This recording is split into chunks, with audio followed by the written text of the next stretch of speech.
one experiment that I like shows how when people listen to stories, there's more synchronization in brain activity because it elicits my emotion. And things that are emotional, they grab your attention because it tells our brain, ooh, that's important. That means that we're paying attention and we're encoding that information.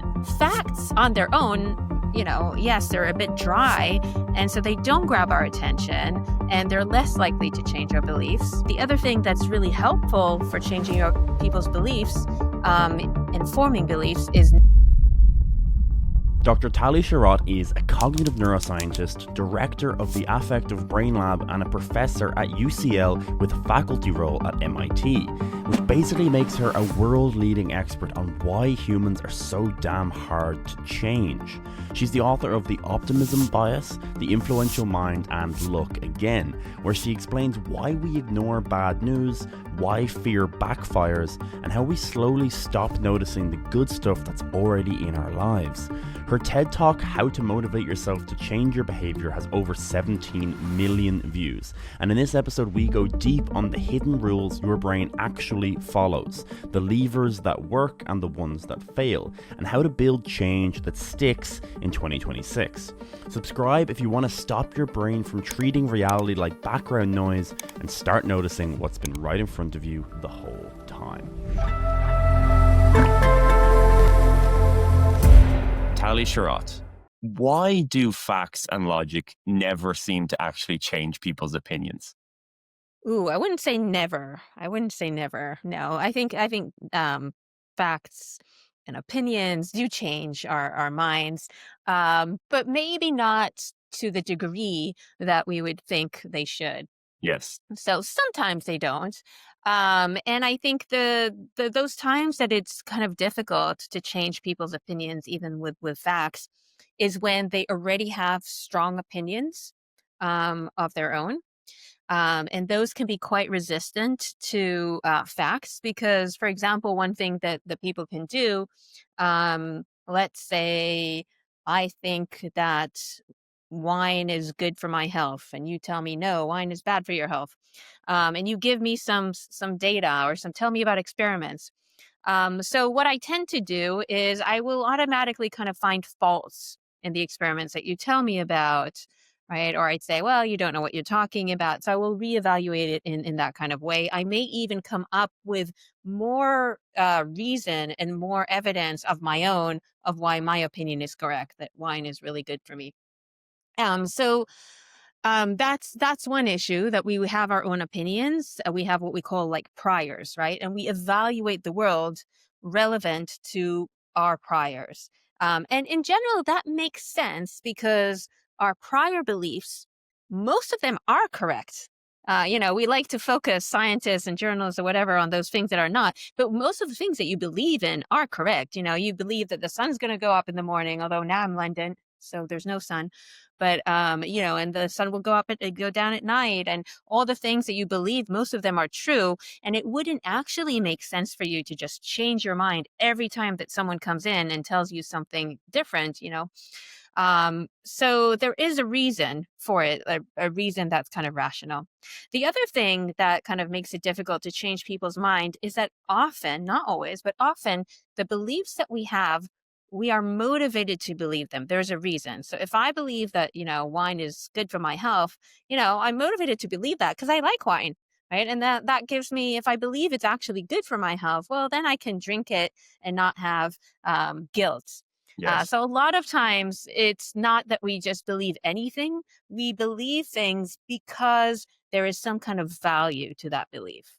Yes. And you giving me some other evidence means that I have to then maybe shift my belief to something that I don't really want to believe in for whatever reason. So that's difficult. Yeah, I agree. I didn't mean to infer that people never change their minds based on facts and logic. I think one area that it seems like they rarely do is in politics, political debates, these charged arguments. I feel like in those sort of occasions, it's just so rare that it's a statistic or something that drives someone from, right-wing politics to left-wing politics, vice versa. Do you think, you mentioned a few reasons why that might be. Do you think there's some evolutionary wiring there that has made us that way? maybe this advent of even statistics is a very new sort of thing. We were never able to aggregate data in the past and get these stats, but what we did have was the emotions that we shared with people in our tribe. Do you think there's strong sort of evolutionary reasons for why we are motivated to believe the things we are? Hmm. Um, okay, so you're asking why we are motivated to believe what we believe, but also why is it hard to change beliefs, especially in when it comes to politics, Yes. for example. And then how does stats come in, and how emotion comes in. So let's start with politics, maybe. People usually do have high emotions when they talk about politics. For some reason or other, it's something to do with your core belief. A lot of times, it's both your core belief and also um, what group you belong to, and that often elicits emotions. Um, and the other thing is that most people hold the same political beliefs as their parents, as their friends. So you kind of grew up with this from age zero. So it's very hard to change, and you're very much kind of connected to that. It's your identity, and therefore it's very emotional. And that's why often when people talk about politics, it can get really emotional. And I'm not of the opinion that emotion is a bad thing, even when it comes to reasoning. Emotion is actually a sort of a signal in general. It's information. Emotion can tell you, oh, this is something that I want to stay away from, right? If it's the emotion is fear or anxiety, or it could tell you, oh, it's something I want to approach if the emotion is something positive. So it is not that emotion per se is a problem, but it can be a problem. So it can be if we start talking and we get like angry, we then may not listen. It can actually be a sort of a filter that makes it more difficult to be open minded, um, and so called like rational.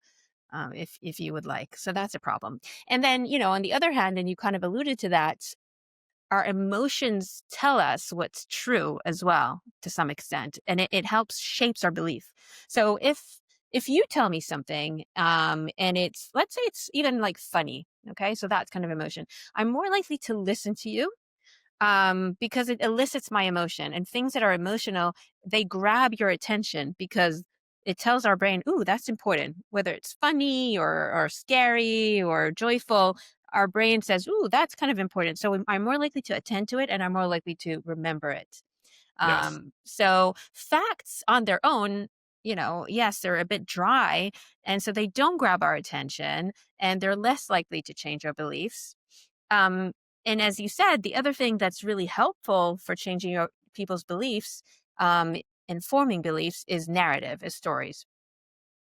Stories do usually also elicit emotions. If you tell me a story about a person, what happened to them, usually it's quite emotional. So that also like grabs my attention. Um, and stories is, in fact, how we used to learn. We still learn, but how we used to learn. So a story about what happened to our neighbor or a friend. We didn't have the tools that we now have to aggregate millions of stories, so to speak, Yes. into one number or to one graph. So that's how we evolved. And we still do that. We still learn by kind of like hearing gossip or what happened to the neighbor, or what happened to this person, and learning from that.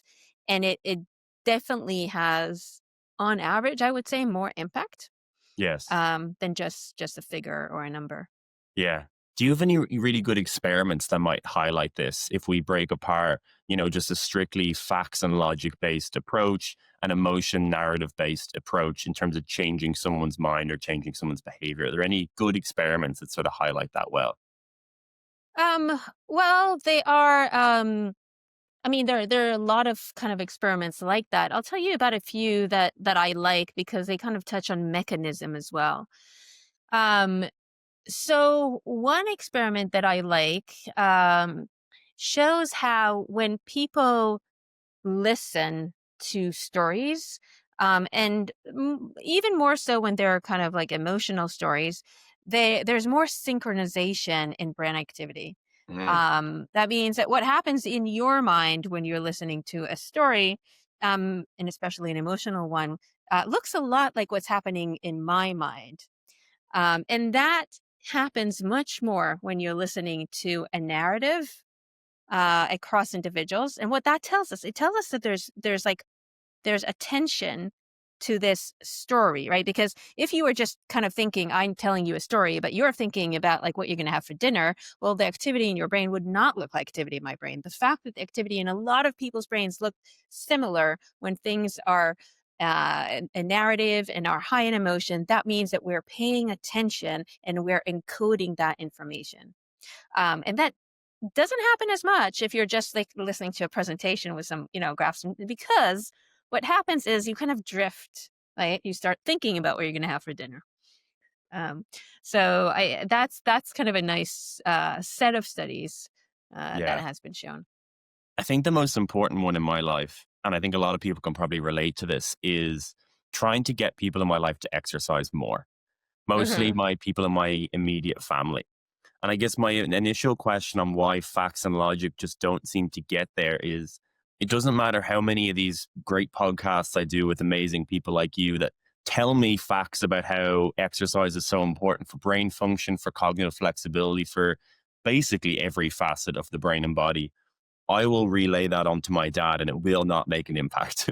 Every podcast after podcast, guest after guest, perspective after perspective, it doesn't seem to make a scratch. And that's why I guess I'm trying to figure out what are the ways that we can effectively change people's behavior? Because no amount of scientific studies, stats are going to move him. He is an immovable object, a high inertia object.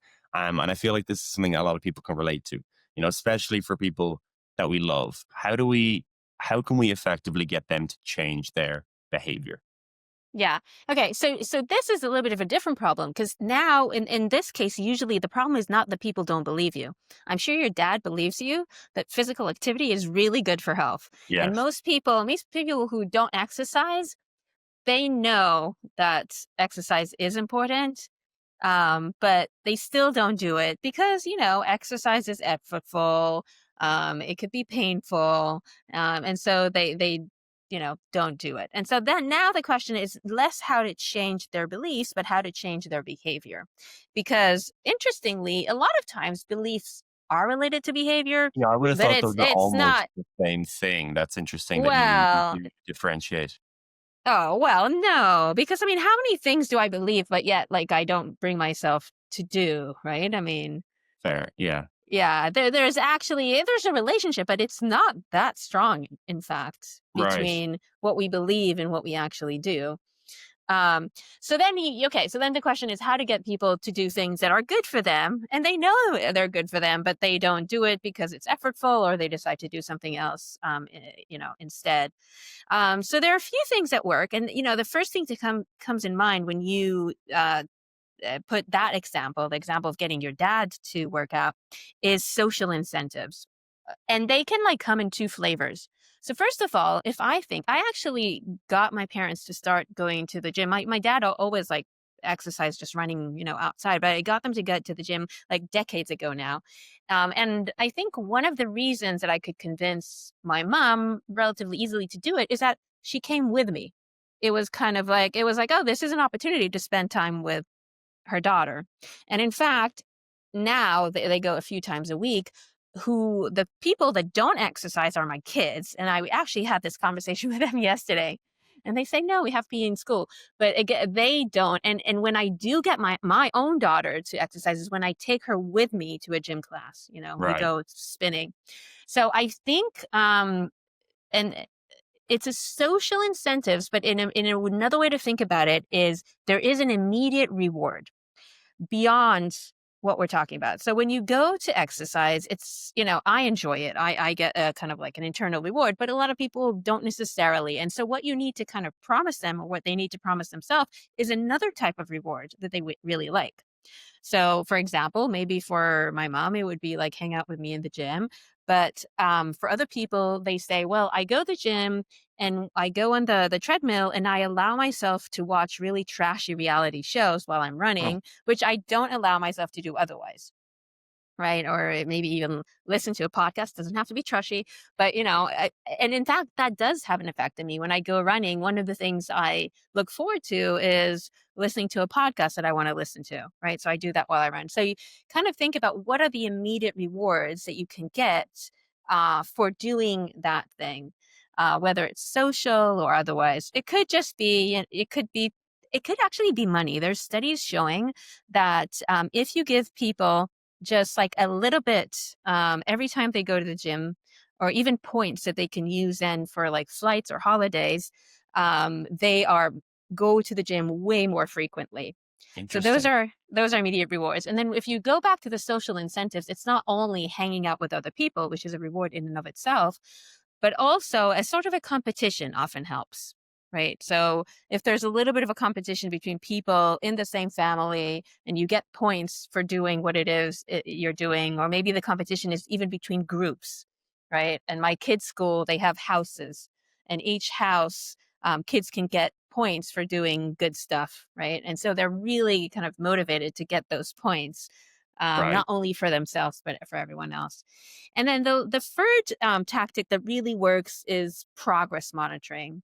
So really kind of showing to the other person, or maybe even motivating yourself, how you've progressed. So whatever your aim is, let's say my aim is to write a book, and like it's daunting and like, oh, should I need to write another page or another chapter? But if I have like a little Excel sheet and it shows me like how much I wrote total, with every day the numbers go up and they go up and they go up, that's motivating Yes. um, to do the thing.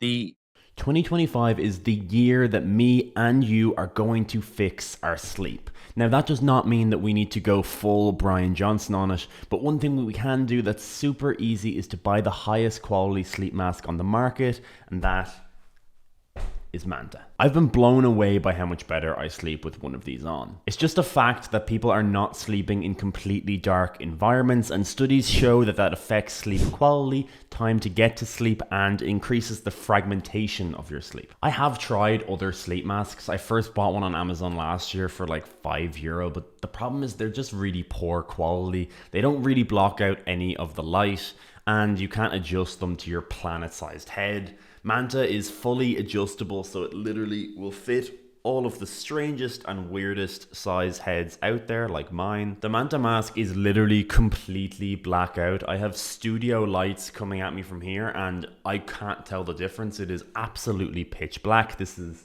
the perfect environment that you need for sleep. Manta honestly feels like you're being cuddled by a cloud. I actively enjoy and look forward to putting these on each night. I just realized how boring that makes my life sound. I sleep with Manta every single night, and I've seen direct improvements in the quality, duration, and how rested I feel when I wake up. My Whoop data seems to agree. Manta have a bunch of different sleep masks on their website. I have tried the normal sleep mask as well as the sound mask. I like to listen to audiobooks at night, so for that reason, the sound mask was actually really, really good. For some reason, my girlfriend doesn't want to listen to how reality is a perception at 11 o'clock when we're trying to sleep. So this was a really good solution for that. It's also incredibly comfortable. But as I said, I think for most people, like 90% of people, the normal ordinary mask is going to fill their requirements. Super comfortable and completely adjustable. Literally is just a really high quality, well-made product. It's the best on the market. Manta are giving my viewers 10% off their first sleep mask. They ship internationally, and they also offer a 60-day free trial. That's 59 of the best nights of sleep you've ever had. I literally promise that. But if for any reason you aren't satisfied, you will get your money back, no questions asked. I really couldn't recommend more if you're looking to do something to improve your sleep. A sleep mask is the lowest hanging fruit. It's so simple and easy to apply, and I think it will benefit your life and overall health, and I could not recommend Manta more. the rewards one is super interesting to me. I remember reading a book, I can't remember who it's by, called Punished by Rewards. Have you heard of this book? This was super Mm-mm. interesting to me because it showed that in the short term, you could increase some sort of behavior by rewards, but then you can get into issues in the medium to long term because they start to form associations between the act and the reward. So I remember it was about motivating young people to read, and Mhm. it was very effective at getting people to start reading if you associated with an award. but then they start expecting the reward, and then the reward becomes the requirement of the action, and that can have some sort of perverse outcomes as well, where people won't do the action if not for the reward. I'm curious if you've seen that in any studies, or do you think that that's relevant to this discussion as well? Yeah. So in fact, in the kind of behaviors that we're talking about now, and it could be different behaviors that the guy's mentioning in the book, um, they actually become a habit. So exercise Right. is an example, or even like stopping smoking. People go to the gym first because, or even buy like healthy food first because of those rewards, and this for points or whatever it is. And I can give you a specific example in a minute. But then they actually, after a while, whether it's a few weeks or a few months, they stop the rewards. And what they see is that people are still doing the behavior Mm, because it just became a habit. So a right. lot of these things that we talk about, actually, the most difficult part is just the start, That's right? Is definitely the case with my dad. getting Definitely. people into the habit. But once they're in the habit, then it's not that difficult anymore. It becomes a sort of default. And in fact, what they discover is the rewards of the thing itself. Just going to the gym afterwards, like he feels better and he learns that after a while. And so those studies find that actually people continue with the behavior. They don't fall off the behavior. There's a great example, I kind of talk about that in one of my books about hand washing. So apparently, well, this was before the pandemic. I don't know if it changed, but before the pandemic, the percentage of medical staff that wash their hands before and after entering a patient's room was actually close to 10 to 30%, depending on what kind of hospital you're looking at. I remember I've heard you Um, say that, and it kind of horrified me. 10%. yeah. That's shockingly low. And I think in like restaurants, it was also very low. I think things are probably different since the pandemic because it's like Yeah. everyone's now like totally programmed to wash their hands all the time. But so what they did is the first thing they did is just put a camera next to every door to see how often medical staff wash their hands before and after. And that's when they discovered it was in one study it was 10%, the other 30%. People knew that the camera was there, and yet they did not do it, right? And so, but then they did something very, very simple. They just added an electronic board above the door that tells the people how what percentage of the current shift rate are washing their hands. So it'd go like 80, 90, and it also gave them a little feedback. So every time they wash their hand, it would say, well done, good shift. And they found that compliance raised to almost 90%, which is Wild. absolutely amazing, and then Yeah. stayed there. And it stayed there even after they took the electronic boards. Because again, it just becomes a habit. Once you do it and do it and do it and do it, after like weeks or months, you just do it. You're not going to stop because you don't even notice that electronic board anymore, right? It's what Yeah. changes. The change is what's so hard. But once you've changed, then you don't really need the rewards as much. Right. What are ways you think we could implement these findings into society? Because I think we generally do have a punitive idea towards behavior. You didn't buy the train ticket, you're going to get fined 150 euro. You didn't do this, you're going to get fined. You're late on your taxes. You're going to pay interest on that. What are ways that we could? Because what you're saying is that social incentives and reward are so much more effective than punishment. Have you thought about ways that we could impact policy and how, in general, society works by flipping that from punishment to reward?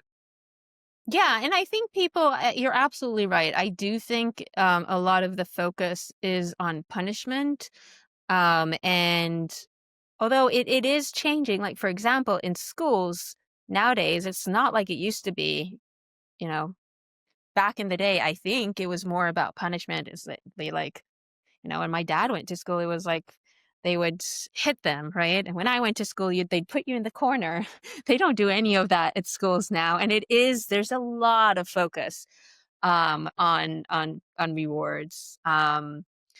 Not in kind of like I think and I think there's a little bit of a balance to it. You don't want to be just rewarded for doing anything, right? Just existing. It has to be a nice balance where it could actually be kind of distinct. Um, but I agree that in many other domains, punishment is still the number one thing, I know with policy, but also, I mean, you do see that there are maybe it's small experiments and small initiatives, but, maybe I know about them because of what I do, but there are initiatives to create change. So, a kind of famous example was taxes, where when they sent people letters to tell them they didn't pay their taxes on time, they would say 9 out of 10 people in Britain pay the taxes on time, and that one sentence enhanced compliance by 15%. Wow. You see that with use of electronic bikes, or just, just the city bikes. Actually, I think this was in Boston. They had a little electronic thing above the stations, and it told you how many people took the bike. So you would see like, oh, lots of people took the bike. So, and also they would, or in airports, it shows you like how much water is saved by using a bottle. Those things where put, you can put water in like your own Yes. bottles, and it Yeah. shows Yeah. you. So I think they're implementing that to kind of show the positive side of the action in order to enhance those kind of actions. Yeah. Well, I hope so. I always think governments don't listen to scientists enough, so I hope that they do more. I was just speaking to Dr. Kent Keel, who's a psychopath expert, and just interestingly enough, he says basically the only way to get psychopaths that have come out of prison onto any right plan is positive social Hmm. incentives. They do not Hmm. care whatsoever about punishment. They don't care about letting people down. They don't care about breaking the rules. In fact, they like it. So for them, it's like it's all social incentives is the only way and positive reward. So it's like they just do not go on the other side at all. The punishment, they completely refute it. So I think that's also a funny aspect. I am. What do you think is the difference between changing your own behavior and changing other people's behavior? Actually think a lot is actually more common than different. Like, I think a lot of the methods that work for changing someone else's mind, and the kind of basic principles work for changing your own.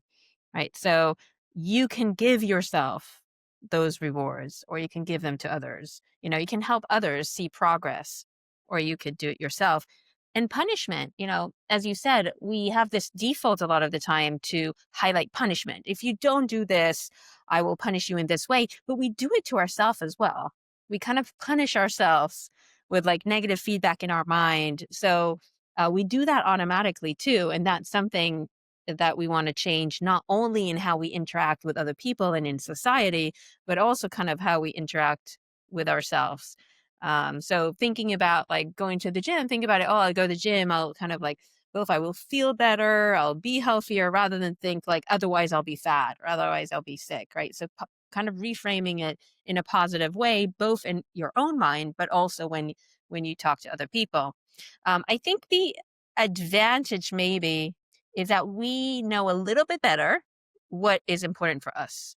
And we understand our mind a little bit better than what we understand other people's minds. Because a mistake that we sometimes make in trying to talk to other people or convince other people, and that goes back to our discussion about politics, is that we usually start that conversation from our point of view, not their point of view, right? From our mind, and not trying to put ourselves in their mind to see like what would be a reward for them, what is their prior, not my prior. And because we do that, that's one of the reasons that we're so ineffective in changing people's mind. Because basically what you're doing when you're talking to someone else, you're trying to change as if your own mind, right? It's like, if I had this belief, how would I change it? Well, that does not work, because of course you don't have that belief for all of those reasons. And so that Yes. strategy doesn't work. Yes. I think that's a really, really good point that we always try and argue from the perspective that would work for us. I've been really interested in the field of inner experience recently. I've just done 10 weeks of experience sampling where this box basically Mm, beeps me and I write down my inner mhm. experience. And the biggest finding by far is just how much we truly differ in our inner experience, how our inner worlds differ so much. It's variance at every level. There's almost nothing that we share. And that kind of adds to this of why it would be so hard to change someone's mind from your own. It's not just your perspective and your thought patterns, but It's actually your inner world, the way you think about things, the way you see pictures in your mind, the way you talk to yourself. Some people don't even talk to themselves. And like the idea that some people don't even have an inner monologue at all. Do you know if there's any studies that really show how, I know inner experience, I find it so interesting, but it's kind of been pretty understudied. But I would love to see experiments done, seeing how things like bias, cognitive dissonance, changing your mind, agency, how those things change as a function of inner world, your own inner experience, the contents of your inner monologue, the types of pictures that you see, the type of unsymbolized thought. Are you aware of anything that's kind of tries to tease those apart? I find all this super interesting. Yeah. No, it is super interesting. But let me ask you a question. I'm just curious. Please. What do you like the bot it kind of like your I guess your phone kind of sends you a text, and then what do you write? Like what is it asking you to write? So Or there's what do you no do? prompt. There's no prompt. So this is developed by Dr. Russell Hurlburt in like the 1970s, and it's literally just a box that has one function. And I will switch it on for 6 hours in a day, and it will beep me at completely random times. And Hmm. my job when it beeps is to write down exactly what my experience was in that moment. So I And when was, you say experience, what do you yeah. mean? Yeah. So some of it could be, okay, I had red in my visual field. It's not I was standing up with my phone. It's I was experiencing the sensation of red. I was thinking the words, this is good, in my head. I had an image in my mind of a field and a brick wall. So it's literally line by line. It's very tedious of going through exactly what your experience was. So there was a gust of air from the right, and I could feel it on my skin on the right side. It's literally every single thing that was in your awareness in that moment. So there it's really trying to get at the core of subjective experience as basically right before the beep occurred. So a standard beep for me might be, I have some sensation from my legs. My legs are tired post exercise. I have a sense of overall happiness or gratitude, even though emotions were a lot rarer than I actually thought they were. I would very commonly have some sort of color in my sensory awareness. So I would just, it wouldn't be a full image, like it wouldn't be a full like TV screen, but for some reason it would be like the color red would be in my awareness, or the color green, or the color blue. So line by line, and I might have 3 or 4 things in an average beep, or probably 2 or 3 experiences in an average beep.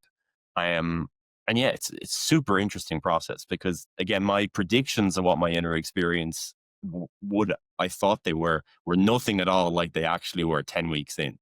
I thought I had this really complex inner world where I was constantly thinking about these really complicated pictures and manipulating this very visual scene in my mind.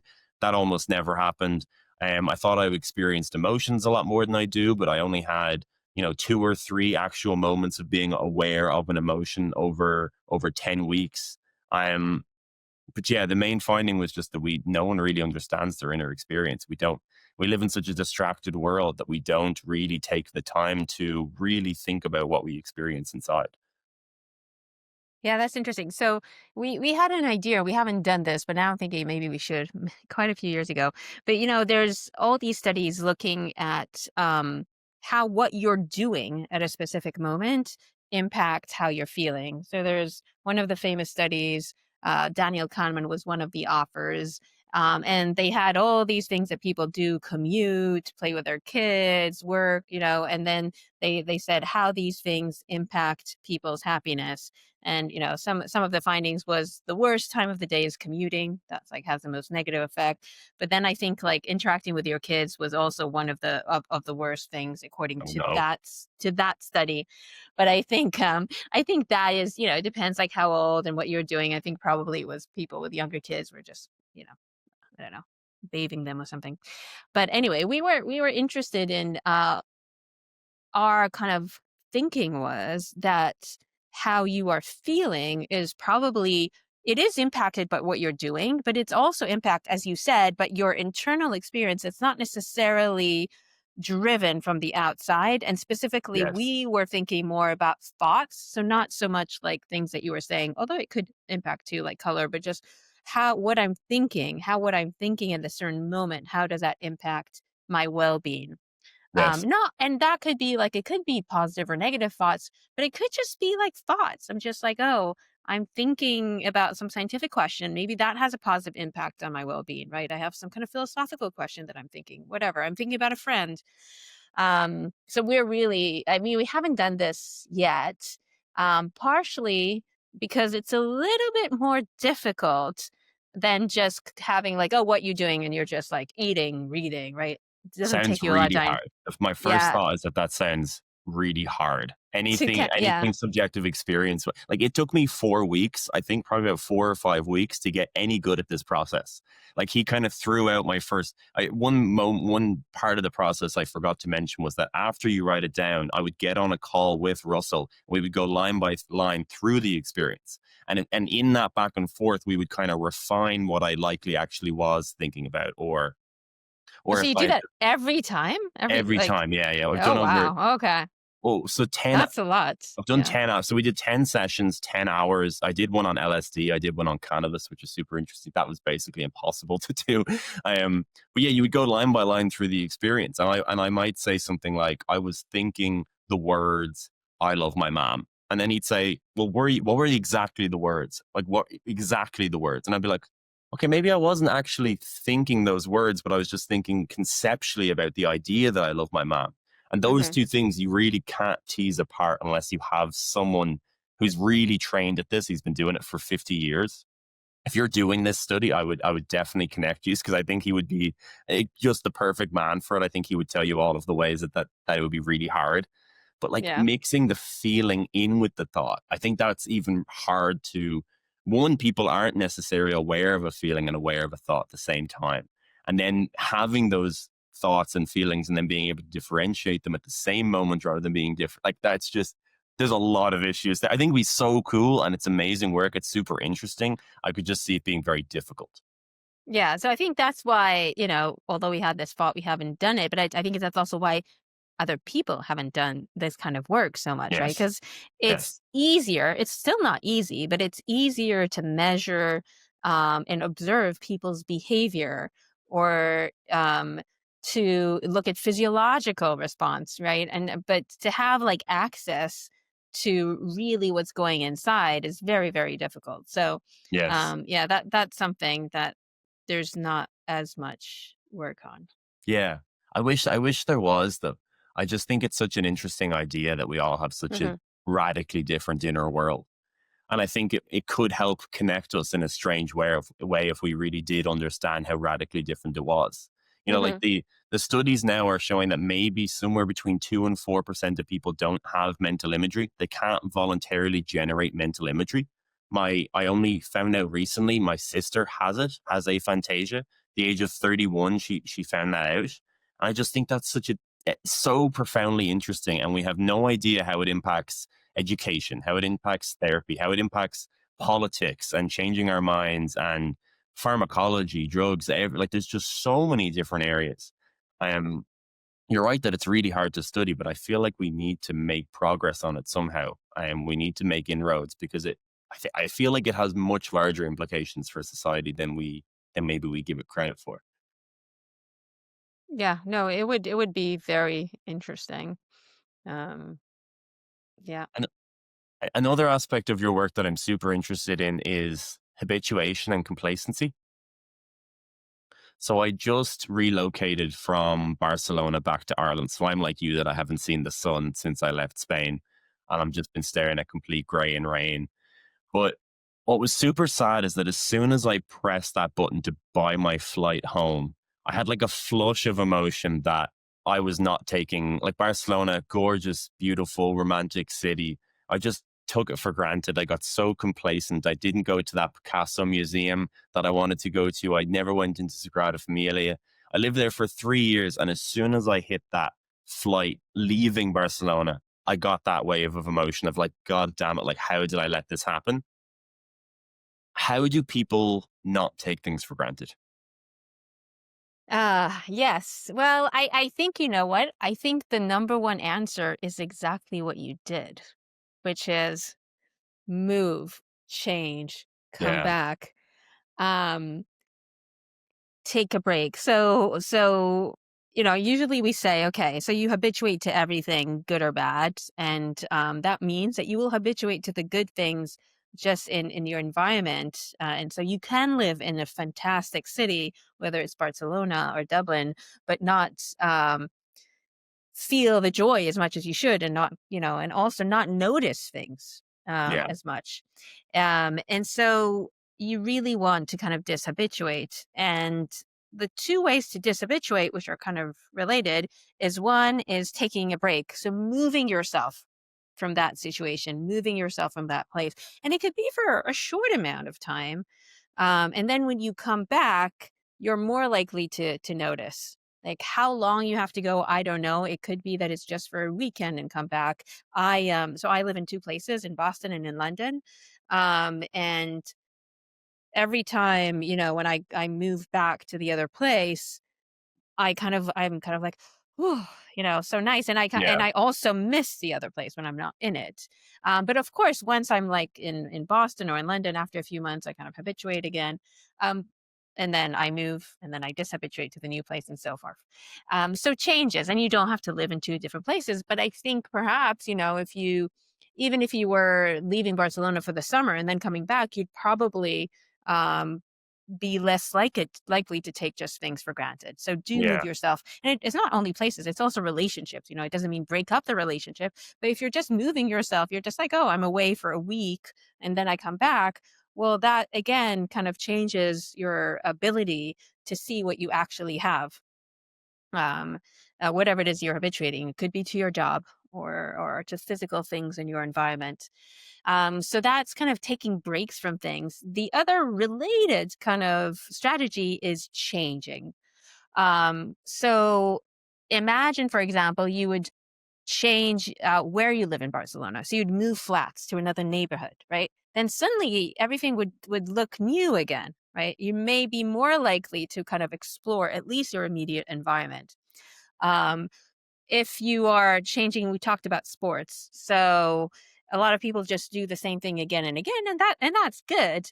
But if you suddenly change up the route that you take for running, for example, things may look different. Or I give this example where I go to like the spinning class and I always sit in the same bike in the same position. And then one time it was taken, so I had to sit somewhere else. And suddenly the whole cast looked totally different.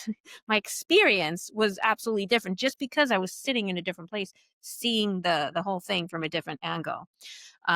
So making constant changes, which we don't do, we usually just continue, right, with the same things. And we don't take the different route to work. We don't try to go Yeah. on a bike rather than a car. Doing those changes is a way to dishabituate. Something that always strikes me when I talk to neuroscientists is just how staggeringly complex the brain really is. It's this incredible prediction engine, always trying to make sense of the world and keep us safe. But it's important to remember we're still running ape hardware. Our brains weren't even remotely built for the chaos of modern life, and sometimes they just get scrambled. I've recently had some difficulty in my own personal life, and I realized that it was about time my own ape prediction system got the gym workout and just rebalancing that it's probably needed for quite a long time. So I booked my first therapy session with BetterHelp, who I'm incredibly excited to be partnering with on this video. A massive umbrella review of hundreds of randomized control trials found that nearly every meta-analysis of psychotherapy favored it over control conditions. In other words, mental health professionals from decades of research consistently find that talking therapies do actually work. BetterHelp is an entirely online therapy platform designed to make that process incredibly simple. You can connect with a licensed therapist from your home on your schedule through video, audio, or even text with literally no fuss at all. What I like about it is that you can switch therapists at any time until you find someone who you personally can build rapport with and open up to, which is such a critical part of therapy at no extra cost. If you've ever thought about trying therapy, or you're just feeling a little bit stuck in your own head lately like I was, this might be a great first step that I really couldn't recommend more. Visit betterhelp.com/giantshoulder to get 10% off your first month. That's betterhelp/giantshoulder, and in doing so you also support the channel. Links are down below, because sometimes the most powerful way to understand your own brain is just to talk about it. I think the difficult thing for me is that I make so much progress in routine. And I think, I guess, in general, people make so much progress in routine. And I get very addicted to that progress. And then I get more embedded in the routine, bedtimes, wake up times, exercise. Like I was training for triathlons a lot this year, and there's just almost no way to do that, get 20 hours of aerobic training in without like being highly routined. But then I just kind of burned out and really stopped. I really started taking things for granted. I know that I was getting complacent with everything around me. So I guess it's about finding the balance of being routined and like getting that hard work done, but then taking yourself out of it. I can also lose peripheral vision as well when I'm really narrowly focused. So I think there's a lot of kind of feed forward loops when you get into that routine where you lose the peripheral vision, and you almost need an external person to grab your hand and kind of pull you out of the trench you're digging. Because I get so addicted to that progress of just working a lot and getting into a great routine with exercise. But then, yeah, there is just a really tragic habituation that happens. And then when you have that realization, it's so sad because you just feel like you haven't taken advantage of the, amazing situation that you were in of being in Barcelona. I am, do you, Yeah. Yeah, no, it is exactly a balance. Habits and routines are very helpful. Um, so it's not about not having them, but you could still make little changes within them, right? So I still would go to the spinning class. It's every day, every like Saturday in the morning, but I'm just sitting in a different chair, right? Or I still would go running every day at like 8 a.m., but I'm just taking a little bit of a different route now. right. So you just put some changes, right? And people ask me, well, isn't it a good thing that we brush our teeth every day when we get up? Yes, it's a good idea. You don't want to change that. But even with brushing your teeth, maybe if you use a different kind of toothpaste, you change that every few months. Doing it in a different, That might yeah. have physical health, a physical advantage. So yeah, it's definitely a combination. I think there's a super interesting point there to kind of summarize. I think that conversation is you can have your routine and maintain kind of the core elements, going for a run, going to bed at the same time. But there are ways to vary up that routine. Like it's so simple to just go for a different run route. Like I'm even thinking about it now in Barcelona. I did the exact same 10K route every single day. And there was a million other routes. Like Barcelona is there's so many different ways I could have gone, but I never even thought of that. It was always just, again, automated. Do we know how like doing one automated routine sort of puts us in the autopilot sort of mode for the rest of the day? Like if I wake up, I brush my teeth, I drink my same glass of water, I go for my run on the same route. Do you think you're more likely to kind of be on autopilot for the rest of that particular day because you have sort of just opted into an autopilot routine rather than varying it up? So if you're doing kind of the same routine, um, you're asking if whether that will make it more likely to do the same things later on. I'm not sure, but like what is true is that it does impact your kind of state of mind. So there has been studies showing that if you just make even like small changes to your immediate environment. So for example, today actually I was working like in a different room and then I moved to this room, right? Which is totally different. The color, the sound, the smell is totally different. So it's been shown that if you make these changes to your immediate environment, that actually enhances your creativity. Possibly because your brain is suddenly kind of like more awake, so to speak. So it's now getting different information. So it's processing different kinds of information, which can lead to different ideas or maybe to kind of more openness of sorts. Um, so, yeah, I think if you try different things, your brain needs to process more because it's stuff that it hasn't processed before, right? So if you're processing, I mean, there's all of these, I mean, this is well known. So let's say I put you in a brain imaging scanner and I show you an image. So your visual cortex really responds to that image. And then I show you the same image again, it responds less because it's already processed it. It doesn't have to activate as much, and then I show you again and then less. So it's kind of like going down the more it sees the same stimulus. And so that is true just in kind of daily life, right? Yes. If everything is things that are already familiar, we don't have to process. What we need to process mostly is kind of the new things that you've never seen before, and then you need to focus on it, and to process that. I would love to see like how you can impact someone's agency by like giving someone the protocol of 10 times per day, 10 times on this day, you have to purposely do something different.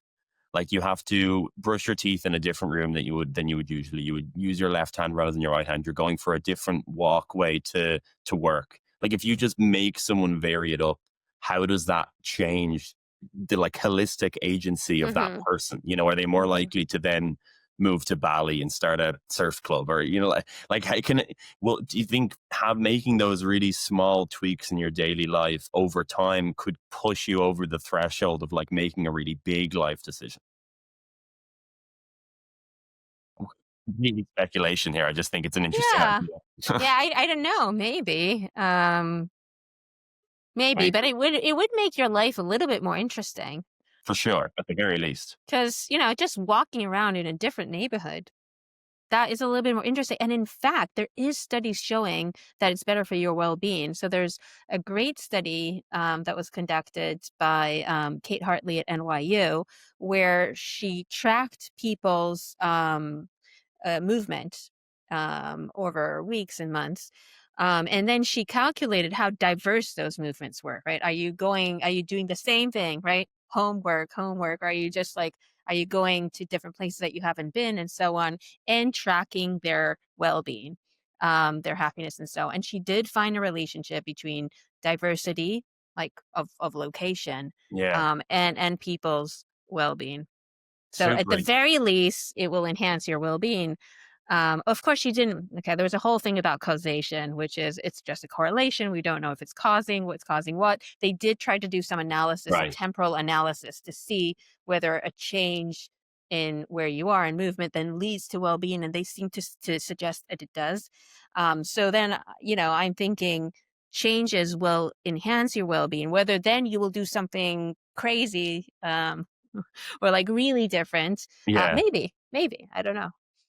Yeah, a really interesting one. I think sometimes I'm plagued by I've always had very positive mental health. Like I love what I do. I love learning about the brain. It's a joy that I just get to wake up every day and talk to people like you. It's so much fun. I think that means I'm even more likely to fall into a routine because I just enjoy it. I really like going for my run in the morning. I really like learning about some random aspect of neuroscience or biology. But then I think a couple of months go by and it kind of bubbles up from the surface that tiny bits of burnout or tiny bits of complacency that have been ever so slightly eking along. Um, I think I might be more if my mental health was just slightly worse, I might be more able to push myself to do more of these new experiences on a daily basis. Hmm. Um, I think I'm kind of similar. My mental health is perfectly fine, and I also go running almost every day, and I also use the same route.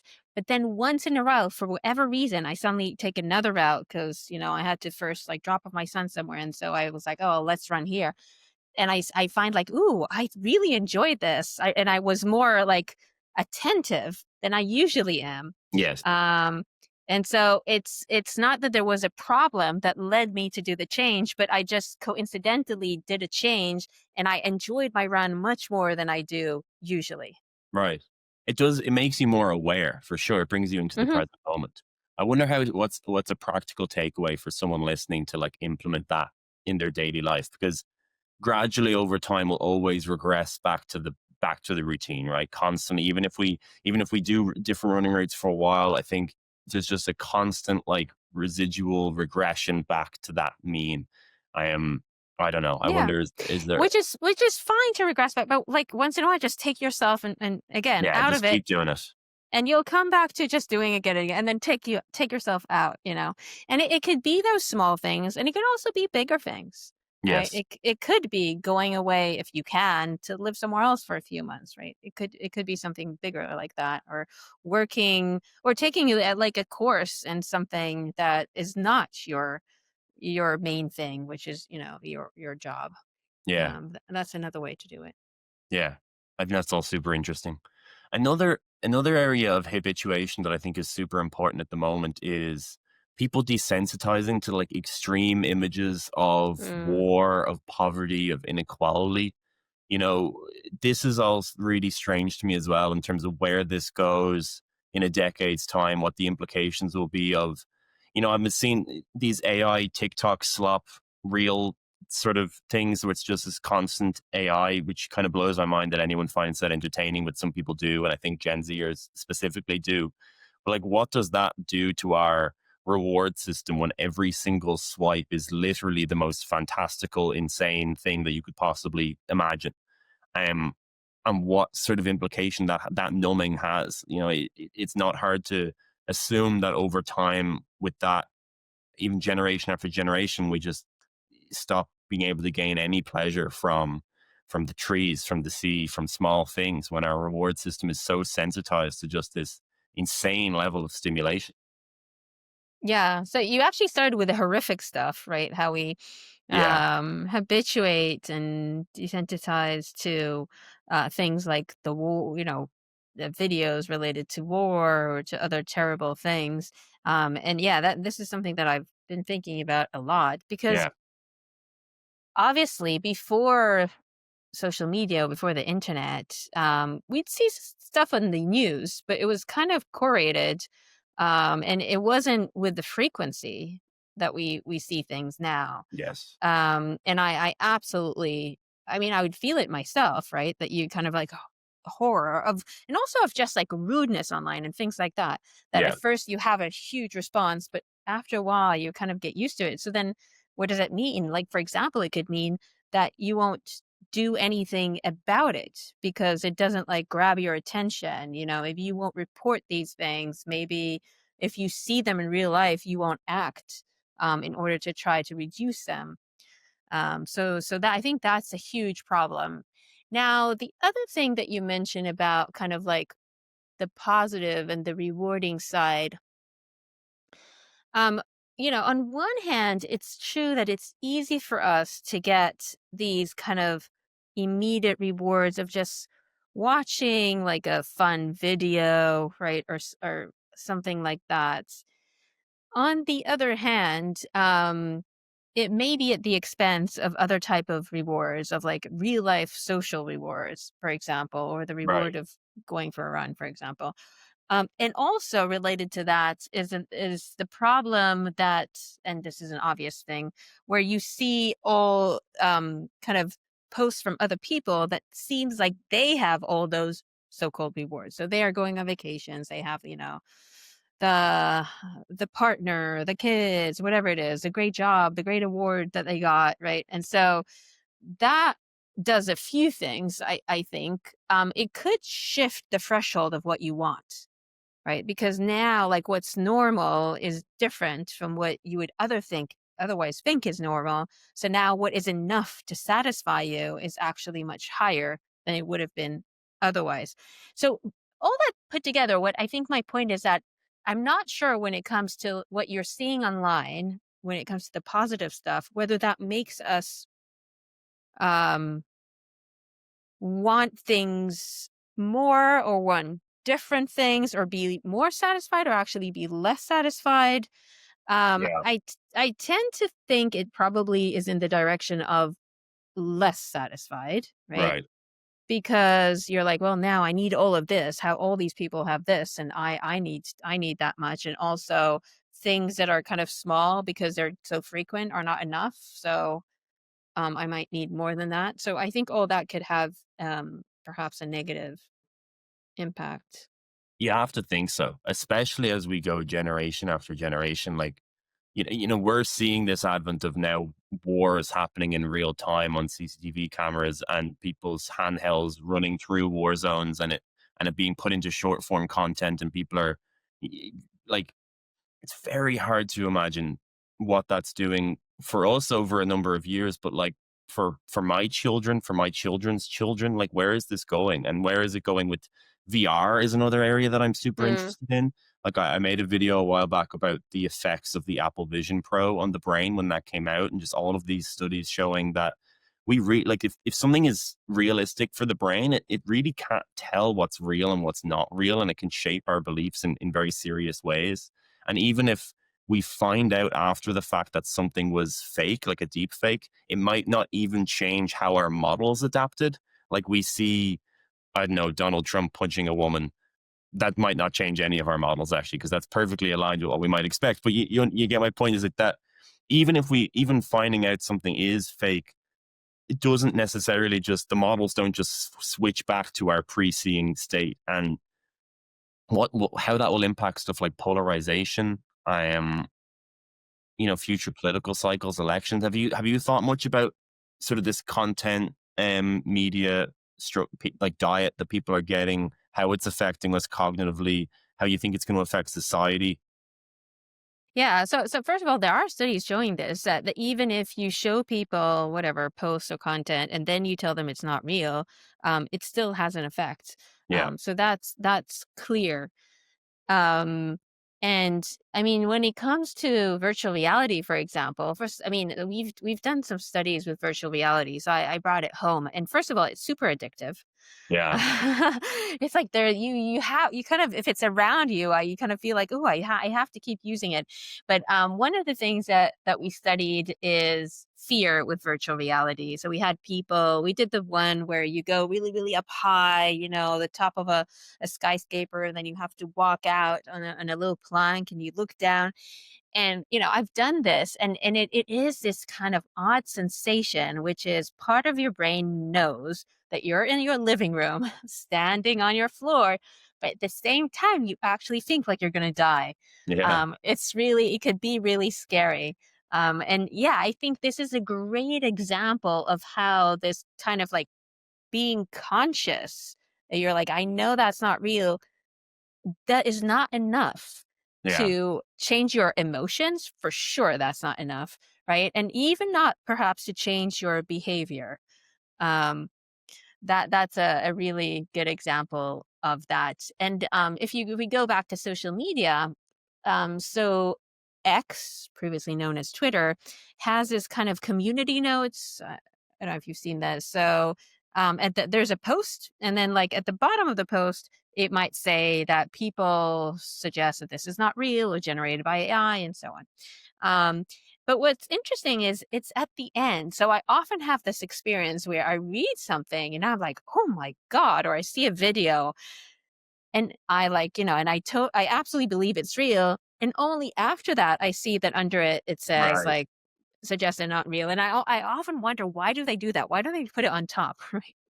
Like, I why do guess you they put it want, on yeah, top of the content, not at the bottom after I've already like had this whole experience of thinking about this and kind of like changing, as you say, my mental models. And yes, only then I need to be like, okay, actually delete, delete, delete. None of this was true. And I'm sure there are like parts of it that are still there. Because, in order for us, when we see something, we process it as true. It's actually called the truth bias. The truth bias is that our default is to believe that things are true, and yeah, only if there's reason later on to then say, okay, that's fake. But because again, and we talked about this, most things are true. Most things that people tell you are true. There's only like a small percentage actually that's not. So it makes sense for us to have a default belief that things are true. And that immediately like is gonna like it's gonna connect, right? It's gonna change the structure of our knowledge system immediately. And then if you tell me things are not true, I have to then go back and like adjust and erase, but there will be traces left over. And also, if you go like a week later, a month later, and you tell me something, it would be hard for me to remember what I mean. You tell me something, let's say, did you see that video of Trump like hitting a lady? And so I would maybe have a trace that I did see it, right? I would have a trace like, oh, this sounds familiar. And if it's familiar, I then assume it's true. But even if at the time there was like this community note at the bottom telling me it's not true, that requires another sort of memory. It's a memory that, the context was actually it's not true. So it's two things yes, happening, right? And the first thing of just remembering that you experienced it is much easier and will be much stronger than then having this additional memory that, in fact, it was not true, right? Right. And so many studies show that it doesn't have as much of an effect as you'd want. Trying Right. to correct memories is not easy. Right. We're just running, I think, a crazy sociology experiment at the moment with absolutely no idea where it's going with AI and social media.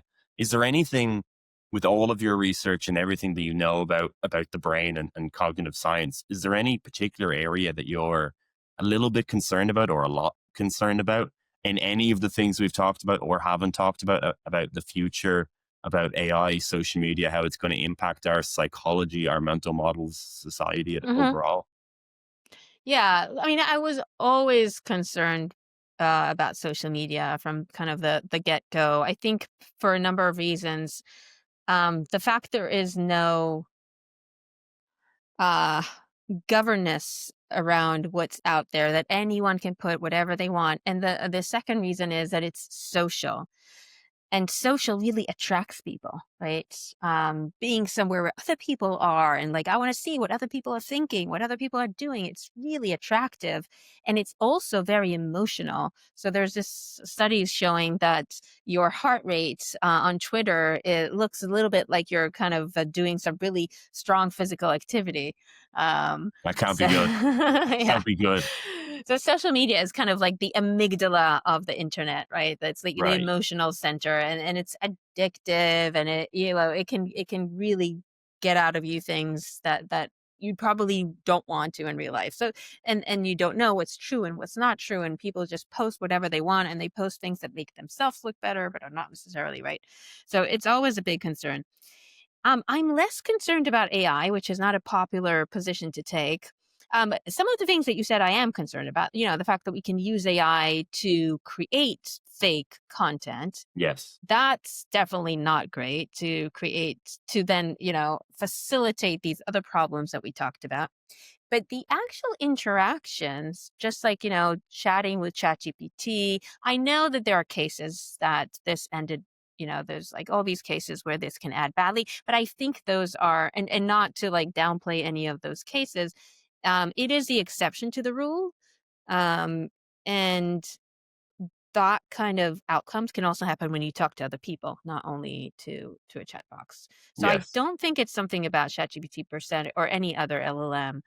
I actually think it's very helpful. It has a lot. I mean, it already advanced science and humanity to a great degree.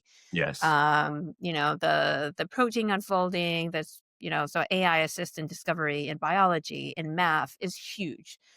So it has a lot of promise, I think. Whether it's more promise, whether it's not as much as the hype is, maybe, but it's at least, a significant progress. And I find it very helpful Yes. to quickly ask questions, to quickly like run through some ideas, whether it's like all the way from like it could be definition of things, philosophical things, coding, math, whatever, rationale to see if things make sense, how to describe things in the way that's the most simple and makes sense. So I actually see that as mostly positive. Um, and I think it's very different from the problems that I see in social media, although you can use AI to like Right. make the social media problems worse.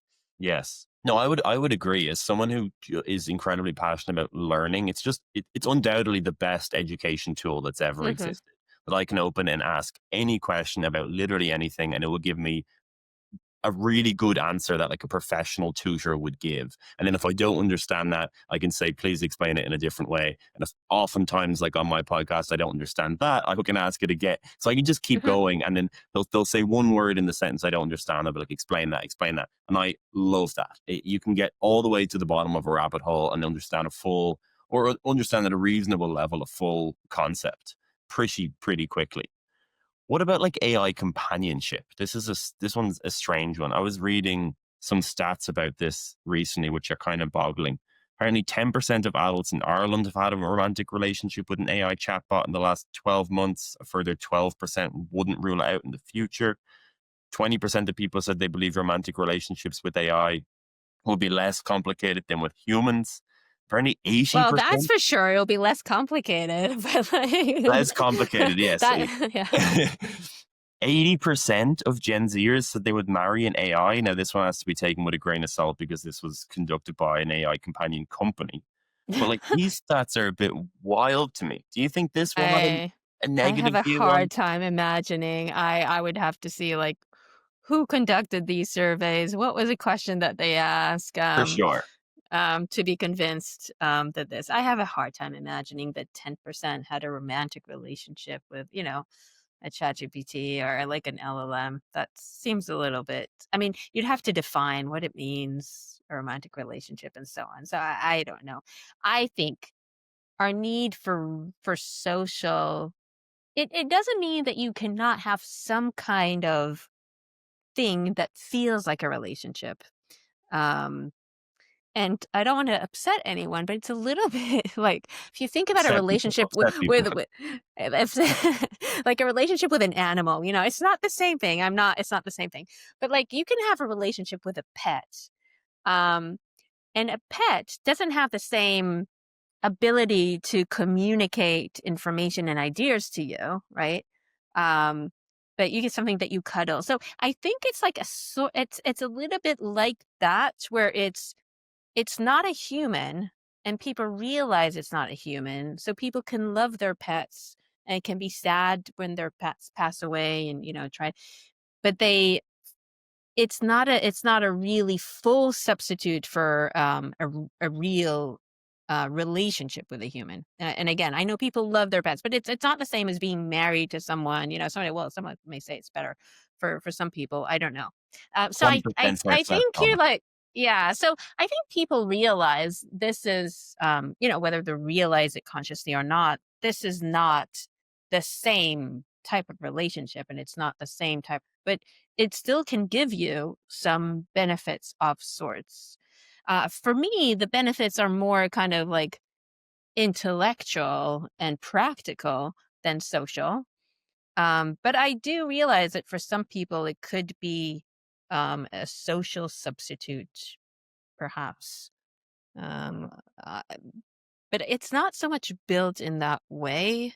Um, Yeah, I have a hard time imagining that you would really, really substitute Yes. humans because this is like evolution. It's millions and millions and millions of years. We're evolved to have a kind of a chemical, emotional, cognitive reaction to others, Yes. which we will.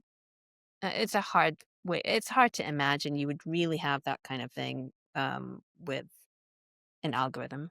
Yes, but it might be a convincing trick for a while, and then we don't realize that we're not getting that social nourishment. It just kind of, it's just an illusion that we are. So I wonder what the implications of that might be again 10, 20 years down the line if there's a radical drop off in levels of socialization. I think we're already seeing that in places in Asia, right, where the replacement rate has dropped way below what's sustainable, places like Japan and South Korea. And I think a lot of that has been put down to you know technology and AI companions and sort of different forms of just going online rather than being in person.